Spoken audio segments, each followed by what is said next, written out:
When my great-grandfather, the 18-year-old Franz Ginsberg, arrived in King Williamstown from Beuthen in Prussian Silesia in 1880, he would never have dreamt that many years later his widow would be receiving a message of condolence from no less a man than the South African statesman, General Jan Smuts. The man whose story is contained in my book Soaked Descent, A German Jew at the Dawn of Apartheid, was the late Senator Franz Ginsberg, who lived from 1862 until 1936. He was my great-grandfather, my mother's matrilineal grandfather. He was married to Hedwig, born Riese, who came from Laupheim in Baden-Württemberg. In the late 60s, my late mother used to mention her grandparents, Franz and Hedwig, and often remarked that theirs was an odd pair of names. For a long time, that was all that I knew about them. My late uncle, Sven Rindel, gave me a beautifully drawn family tree of our huge Ginsberg family, and I kept it as a curiosity. Later, in about 2000, it assumed a great significance when I became interested in the history of the families into which I was born. I learnt that Franz was a South African senator, and that he was held in high regard by my mother's family. Several members of the extended Ginsberg family generously supplied me with much interesting material about Franz. At first I was unable to put it together to form a big picture of Franz's life. As I began to do so, I realized that not only was I discovering about his life, but also about a fascinating and important period in the history of South Africa. My great-grandfather, Franz Ginsberg, left his birthplace in Prussia in 1880 and shifted to King Williamstown, in the Eastern Cape of what is now South Africa. He lived there for the rest of his life. The British Library is home to a more or less complete run of one of King's newspapers, the Cape Mercury, the Mercury for short. I scoured their fading, crumbling pages. Before 1885, there were no mentions of Franz, because there was little reason for him to appear in the news. From 1885 onwards, he began to appear at ever-increasing frequency in the pages of the Mercury, for in 1885 Franz opened his first of several factories that manufactured much-needed domestic products. Mentions of Franz in the Mercury became even more frequent after about 1890, when he entered local politics. First he was elected a town councillor, and then the mayor for a while. In 1905, Franz entered national politics and became elected a member of the Cape Parliament, a position that he held until 1910, when the Cape Colony and the 3 other colonies of southern Africa united to form South Africa.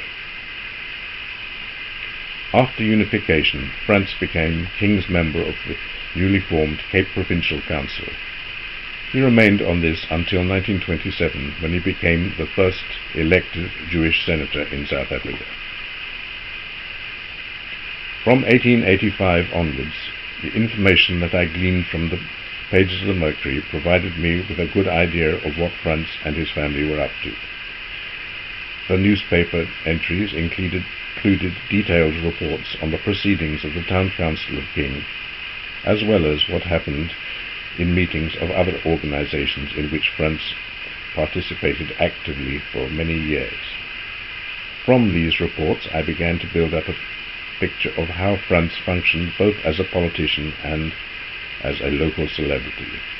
The newspapers included details of his comings and goings, as well as a wealth of information about his and his family's involvement in the life of King.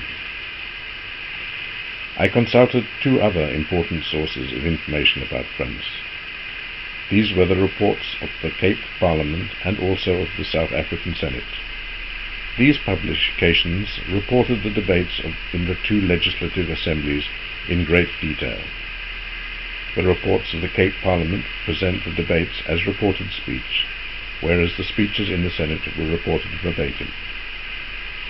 What is reported in the Senate debates is what the speakers actually said rather than someone else's summary. In the absence of any known recordings of France's voice, what is preserved in the reports of the Senate's debates is the authentic voice of my great-grandfather. There was a host of other material that I consulted whilst preparing France's biography. Some of this, including interesting material about France's diamond mining activities in German Southwest Africa, now Namibia, was from the National Archives of South Africa. Books from the British Library, and most importantly, material sent to me by relatives provided more pieces to help complete the jigsaw puzzle. I have been researching France's life for well over 10 years. Several times I tried to write his biography, but had to give up because although he had achieved a great deal in many fields, his story did not seem to me to be of general interest. That was the case until I began looking in detail at what he did and said whilst he was a member of the Cape Parliament and then later as a senator in the Parliament of the Union of South Africa. Frans was a member of the Cape Parliament between 1905 and 1910. He was a senator from 1927 until his death in 1936. Between 1910 and 1927 he was involved in provincial rather than national politics, representing King on the Cape Provincial Council. During the first 4 decades of the 20th century, much legislation was passed that diminished what few rights the non-Europeans ever possessed. One can safely say that this legislation paved or eased the way towards the establishment of apartheid in 1948. France spoke up against this. Arriving in South Africa, aged 18, Frans did not have a university education. When he was involved with national politics, he debated with politicians, many of whom had attained a high level of formal university education, lawyers, clerics, and so on. Yet the reports of the debates in which he was involved demonstrate that Frans was easily able to hold his own with his highly educated colleagues in the Parliament and the Senate. Always an opponent of the nationalists, he was able to see through the deviousness and disingenuousness of their arguments. And being able to do so, he attempted to combat, or at least to mitigate, the unfair legislation that they were promoting. Sadly, he was one of the few lone voices crying out in the wilderness. When I began to see what my investigations into France's political life were revealing, I realized that writing about his life would result in something with greater interest than a simple biography. France's biography opens a window into the history of the evolution of apartheid. Prejudice against non-Europeans in South Africa began as soon as the Dutch first dropped anchor into the waters lapping the Cape of Good Hope. During the 19th century, under British rule, things did not improve for the non-Europeans. By the beginning of the 20th century, ensuring the submission of the non-European population began to be an ever-increasing concern of legislators. The ending of the Second Boer War in 1902 and the desire to unify the two former Boer republics, the Orange Free State and Transvaal, with the two British colonies, the Cape Colony and Natal, led to a further reduction in the political status of the non-Europeans.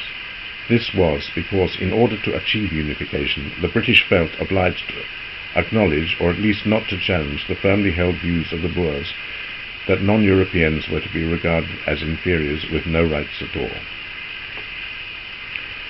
France's role in the politics of this interesting era was that of trying to ensure that non-Europeans were fairly treated. However, this is an oversimplification, as I explain in my book. His approach was complex and at times unusual. Trying to explain his activities to today's readership in the context of his times was one of the challenges of writing his biography.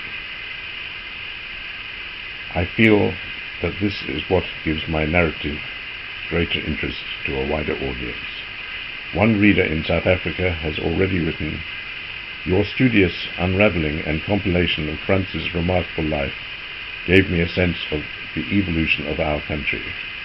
It is this sense of the evolution of modern South Africa that I had hoped to convey when I published my biography of Franz Ginsberg, so put the Senate, a German Jew at the dawn of apartheid.